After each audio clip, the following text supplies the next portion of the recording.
नमस्कार दोस्तों। आज हम जो हालावाद जो अपने चल रहा है उसमें सबसे मेन जो कवि आते हैं वो डॉक्टर हरिवंश राय बच्चन और उन्हीं का परिचय आज हम पढ़ेंगे। तो लिखिए आप डॉक्टर हरिवंश राय बच्चन। डॉक्टर हरिवंश राय बच्चन, इनका परिचय देखिए आप। सबसे पहले बात करते हैं कि इनका जन्म कब और कहाँ हुआ था। तो डॉक्टर हरिवंश राय बच्चन का जन्म 1907 ईस्वी में। कब? 1907 ईस्वी में इलाहाबाद में। कहाँ हुआ था? इलाहाबाद में, इलाहाबाद उत्तर प्रदेश। डॉक्टर हरिवंश राय बच्चन का जन्म सन 1907 ईस्वी में इलाहाबाद उत्तर प्रदेश में हुआ था। अब देखिए, अगर बात करें इनके निधन की तो इनका निधन कब और कहाँ हुआ था। इनका निधन हुआ था 2003 ईस्वी में मुंबई में। निधन कहाँ हुआ था? सन 2003 ईस्वी में मुंबई में हुआ था। अब देखिए, इनकी प्रमुख प्रमुख जो कृतियां हैं उन्हें हमें याद करना है। सबसे इंपॉर्टेंट वही है। देखिए, मधुशाला बहुत इंपॉर्टेंट करती है। मधुशाला सन 1935 ईस्वी में लिखी गई। मधुशाला 1935। फिर आप लिखेंगे मधुबाला, ये 1938 में। फिर है मधु कलश, ये भी 1938 ईस्वी में।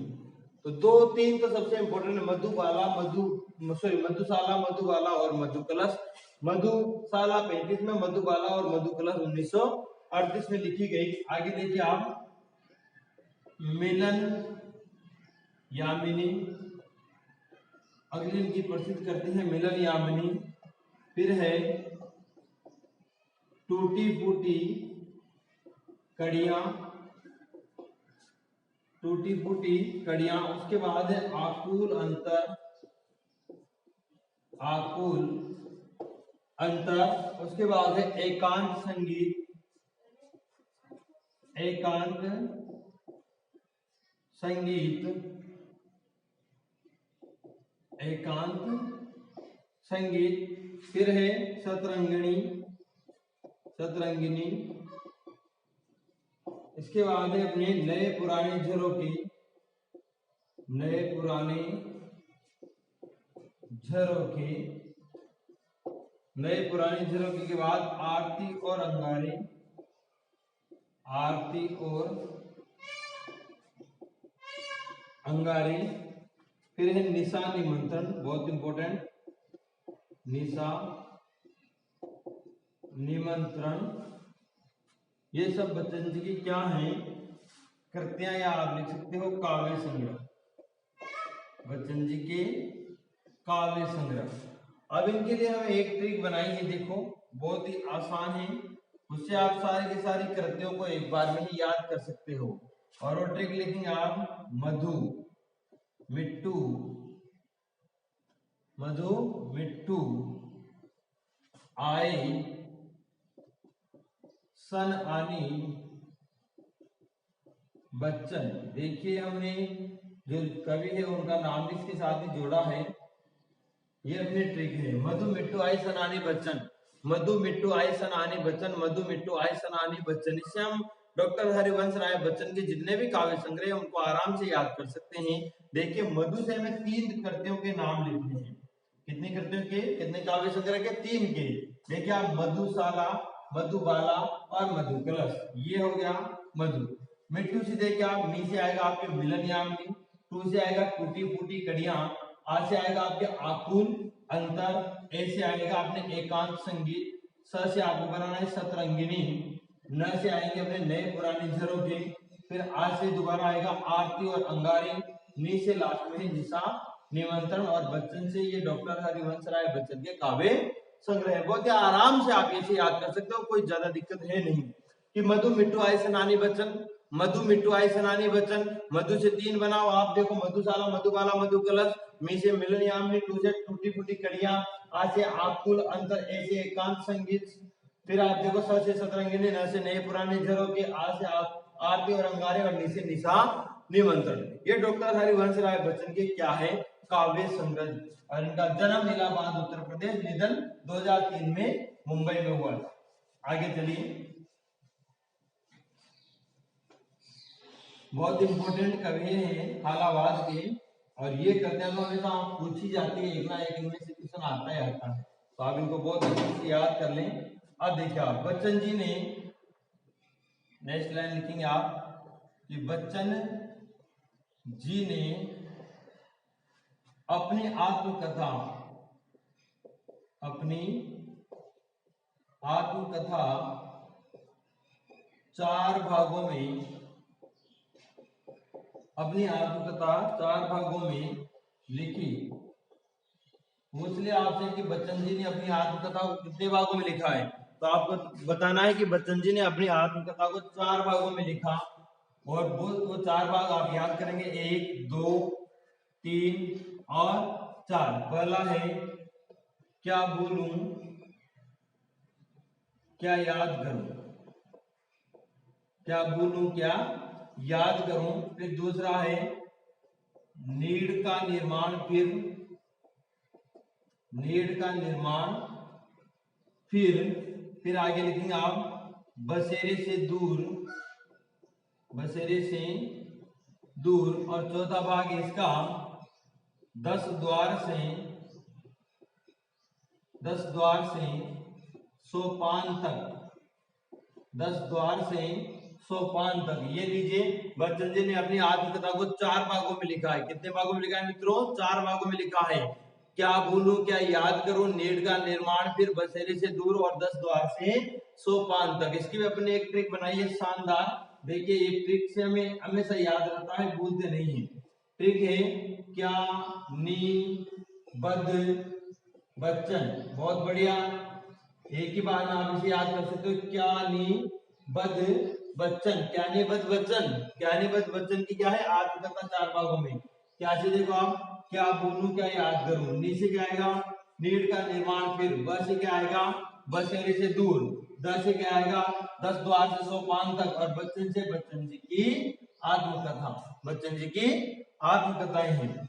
आगे देखिए, डॉक्टर हरिवंश राय बच्चन ने हेमलेट, हेमलेट, हेमलेट के बाद जनगीता, हेमलेट जनगीता, और एक और इनका मेकबेथ, हेमलेट जनगीता मेकबेथ।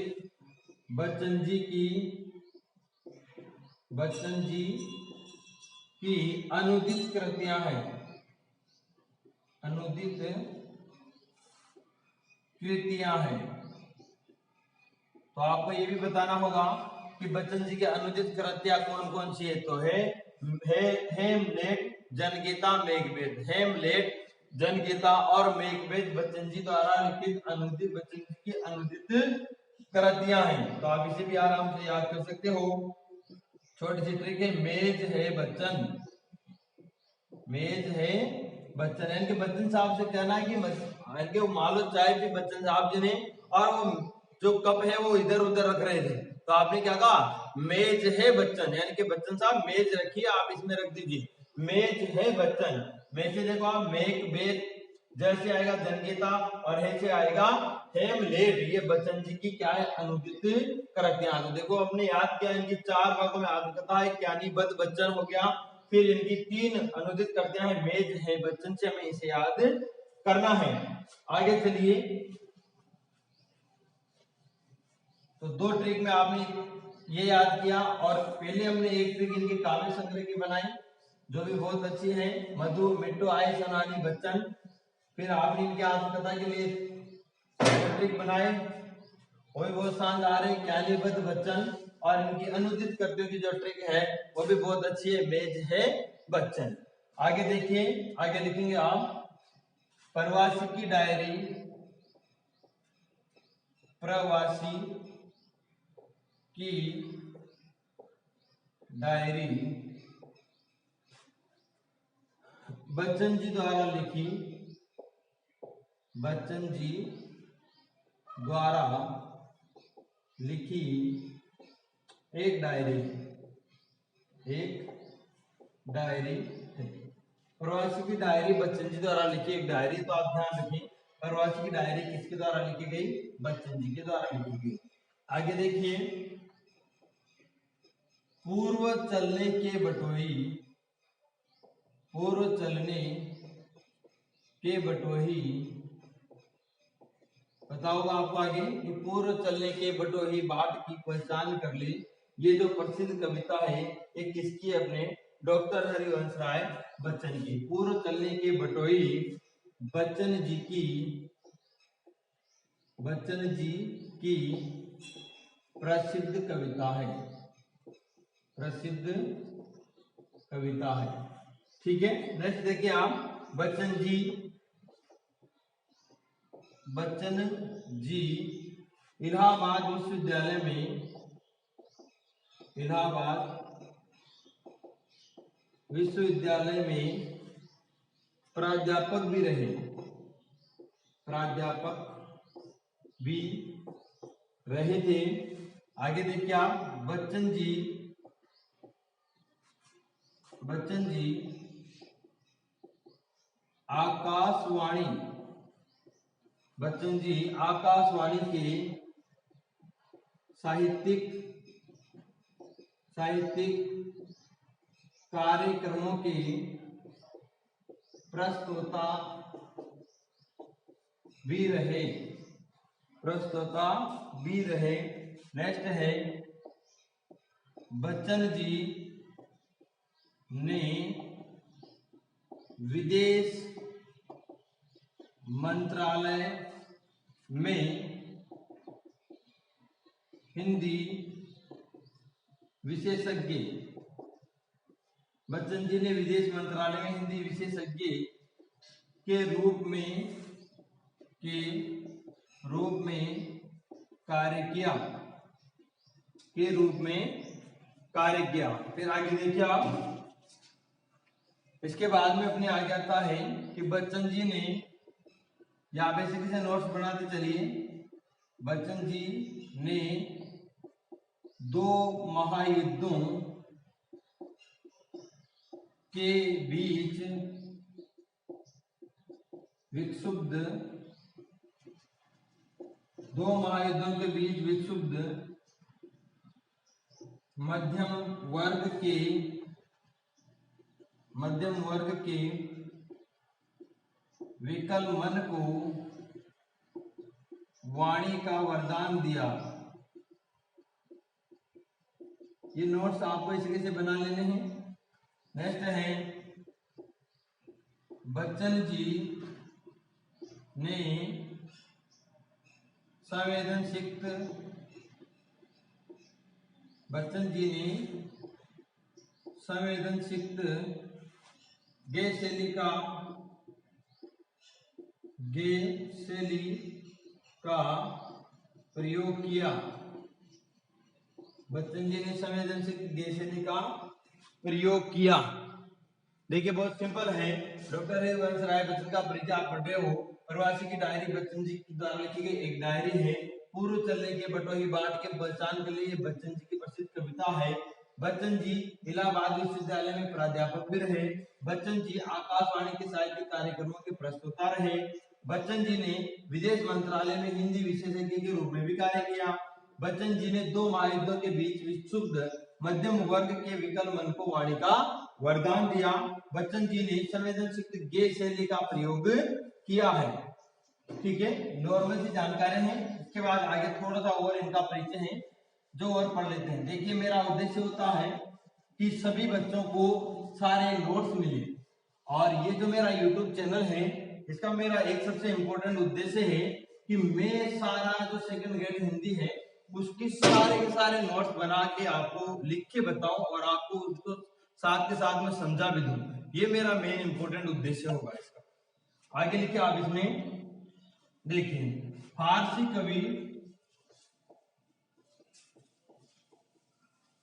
फारसी कवि उमर खैयाम, उमर खैयाम से प्रभावित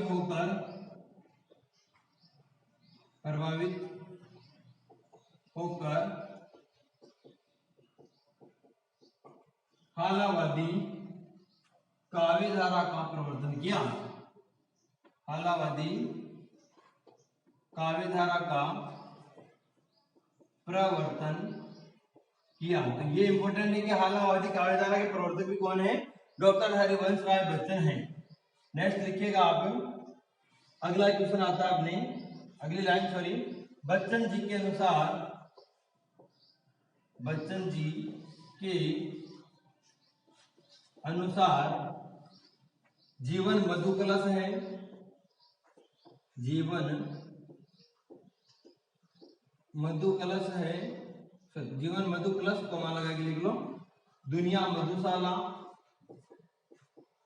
दुनिया मधुशाला, जीवन मधु कलश, दुनिया मधुशाला, कल्पना साकी, कल्पना साकी, और कविता वह प्याला है, और कविता वह प्याला है जिसमें जीवन रस भरकर, जिसमें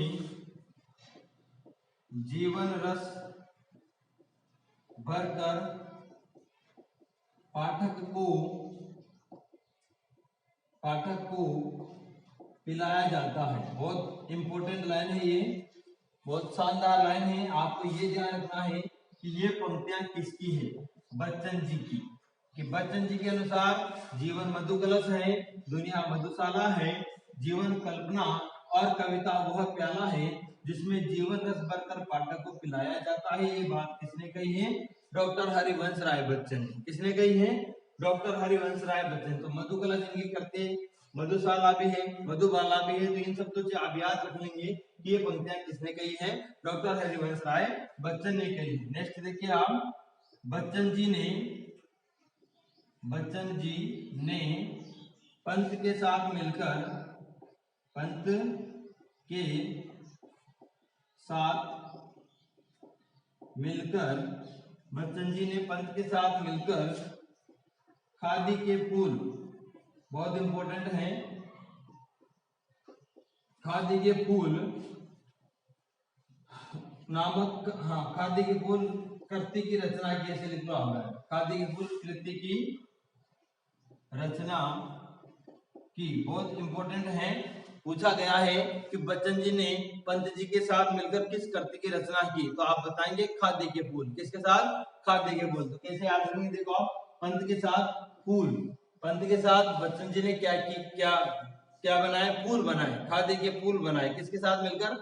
पंत जी के साथ मिलकर बनाए। आगे देखिए आप, बच्चन जी को क्षय रोमांस का कवि, बच्चन जी को क्षय रोमांस का कवि कहा जाता है। बच्चन जी को क्षय रोमांस का कवि कहा जाता है। बच्चन जी को क्या कहा जाता है? क्षय रोमांस का कवि। तो कैसे याद करेंगे? देखो आप, ब से बच्चन और क्ष से क्षय रोमांस का कवि, तो एक शब्द बना लिया बक्स। क्या ट्रिक बना लिया? बक्स। बच्चन जी को क्षय रोमांस का कवि कहा जाता है। आगे देखिए आप, इसके बाद में है अपने इनकी जो एक अपने कृति ली गई है, देखो आगे लिखा था, इसको समझ लो कि फारसी कवि उमर खयाम से प्रभावित होकर हालावादी काव्यधारा का इन्होंने प्रवर्तन किया। तो हालावादी काव्यधारा के प्रवर्तक कौन है? डॉक्टर हरिवंश राय बच्चन हुए। बच्चन जी के अनुसार जीवन मधु कलश है, दुनिया मधुशाला है, कल्पना साकी और कविता वह प्याला है जिसमें जीवन रस भरकर पाठक को पिलाया जाता है। बच्चन जी ने पंत जी के साथ मिलकर कौन सी कृति की रचना की? खादी के फूल। खादी के फूल, खादी के फूल, खादी के फूल की रचना किसके साथ मिलकर की? पंत जी के साथ मिलकर। किसने? बच्चन जी ने। और बच्चन जी को क्षय रोमांस का कवि भी कहा जाता है। क्या कहा जाता है इनको? क्षय रोमांस का कवि। तो बक्स, बक्स शब्द से आप याद है, ब से बच्चन और क से आएगा आपके क्षय रोमांस का कवि। आगे थोड़ा सा और है, देखो मेन परिचित हो गया, इनकी एक दो कृतियां हैं जो अपने पाठ्य पुस्तक में, तो उनके बारे में लिख देते हैं अपने यहाँ पर। देखिए, एक गीत एक गीत दिन जल्दी जल्दी ढलता है, दिन जल्दी जल्दी, दिन जल्दी जल्दी ढलता है, एक गीत दिन जल्दी जल्दी ढलता है, बच्चन जी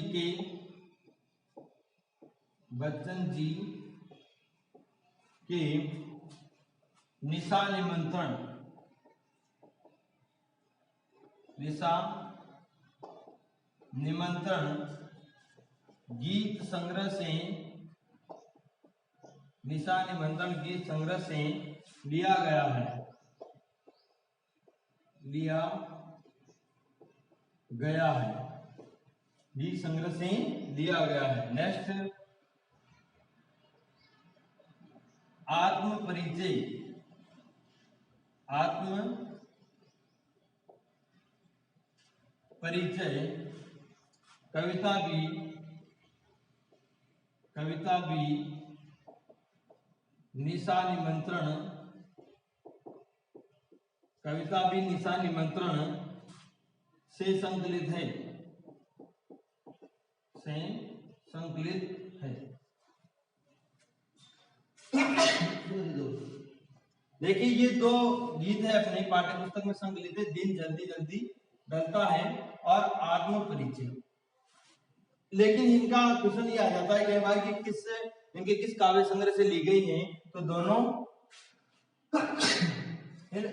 किस काव्य संग्रह से ली गई, इनके निशा निमंत्रण काव्य संग्रह से ली गई। देखो याद करने का बढ़िया तरीका, दिन जल्दी जल्दी ढलता है तो किसको निमंत्रण देता है, निशा को निमंत्रण देता है। किसको निमंत्रण देता है, निशा को, इनकी रात्रि को। और आत्म परिचय भी किससे लिया गया है, निशा निमंत्रण से। तो ये इनका परिचय हुआ आलावादी जो अपन पढ़ रहे हैं। अब आगे देखिए आलावाद में एक और नाम आता है नरेंद्र शर्मा का, तो इनकी कृतियां करते याद कर लें आप, कुछ ज्यादा है नहीं। देखिए नरेंद्र शर्मा ने क्या क्या लिखे, सूल फूल, प्रभात फेरी, पलाश वन, सूल फूल, प्रभात फेरी, पलाश वन, कर्णफूल, प्रवासी के गीत